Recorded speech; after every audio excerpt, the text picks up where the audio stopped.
किसान साथियों नमस्कार। किसान साथियों जो है गन्ने की फसल से यदि सम्मानजनक उत्पादन लेना है तो जो है मानसून आने के पहले ये 4 प्रमुख कार्यों को पूर्ण करना अति आवश्यक है। पहला कार्य ये है किसान साथियों, यदि यूरिया की तीसरी डोज की टॉप ड्रेसिंग नहीं की है तो 1 बैग यूरिया और 10 किलो जिंक सल्फेट डाल के गन्ने की लाइन में यूरिया की टॉप ड्रेसिंग करना आवश्यक है। दूसरा कार्य किसान साथियों ये करना है, यूरिया की टॉप ड्रेसिंग के बाद गन्ने के 2 लाइन के बीच की जो है 6 इंच गहरी मिट्टी को निकाल के गन्ने की लाइन में लगभग 10 इंच ऊंची मिट्टी चढ़ाना आवश्यक है। तीसरा कार्य किसान साथियों ये करना है कि अगर CTPR की ड्रेंचिंग नहीं की है अभी तक तो ड्रेंचिंग करके 24 घंटे के अंदर पानी चलाना आवश्यक है। चौथा कार्य ये करना है किसान साथियों कि ये साल जो है एल नीनो का साल है, जिससे मानसून कमज़ोर होने की संभावना है। तो गन्ने के चारों मेड़ों की मेड़बंदी कर दीजिए, जिससे बारिश का पानी बाहर निकल के ना जाए और नमी अधिक दिनों तक बनी रहे।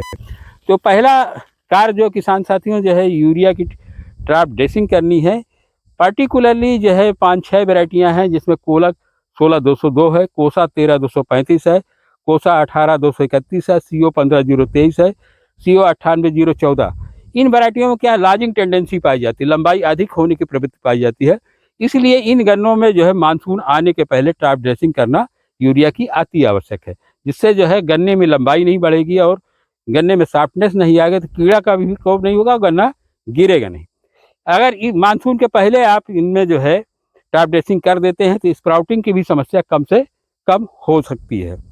दूसरा कार्य जो करना है किसान साथियों, यदि आप गन्ने में जो है यूरिया के साथ जिंक सल्फेट डाल के मिट्टी चढ़ा देते हैं, 10 इंच मिट्टी चढ़ा देते हैं, तो अननेसेसरी अवांछित किलों का फुटाव नहीं होगा। अवांछित किलों का फुटाव नहीं होगा तो समस्त तो जो है पोषक तत्व जो आपने दिया है या जमीन में उपलब्ध है वो उन किलों को प्राप्त होगा, जिनसे मिलेबल केल बनेगा, तो उनकी मोटाई भी लंबी अधिक होगी और लंबाई भी अधिक होगी और गन्ना की पैदावार अधिक से अधिक हो सकती है। मिट्टी चढ़ाने से एक लाभ और है किसान साथियों, जब नाली की मिट्टी जो है गन्ने के उसमें चढ़ जाएगी तो गन्ने के 2 लाइन के बीच में एक नाली बन जाएगी। यदि बाय द वे कहीं अधिक बारिश होती तो पानी उसी नाली में भरा रहेगा और जड़ों के डायरेक्ट कांटेक्ट में नहीं आएगा, जिससे गन्ने की जड़ों का विगलन रोग नहीं होगा, रूट राट के लगने की संभावना कम से कम होगी। जो तीसरा कार्य करना है CTPR की, अगर ड्रेंचिंग करते हैं तो CTPR का जो प्रभाव होता है वो लगभग 90 दिन तक रहता है। 90 दिन तक मतलब नियर अबाउट अक्टूबर तक जो है गन्ने में टॉप बोरर है, अर्ली शूट बोरर है, रूट बोरर है और स्टेम बोरर की लगने की कम से कम संभावना रहती है। इसलिए आपके गन्ने का उत्पादन अधिक से अधिक हो सकता है। चौथा कार्य है, यदि बारिश कम होती है, मेड़बंदी होती है, तो गन्ने में पानी अगर जो है बारिश का रुकता है तो नमी अधिक दिनों तक बनी रहेगी। नमी अधिक दिनों तक बनी रहेगी तो गन्ने की फसल की बढ़वार, वृद्धि और विकास अधिक से अधिक होगी और गन्ने की पैदावार अधिक से अधिक हो सकती है। किसान साथियों ये जानकारी कैसी लगी?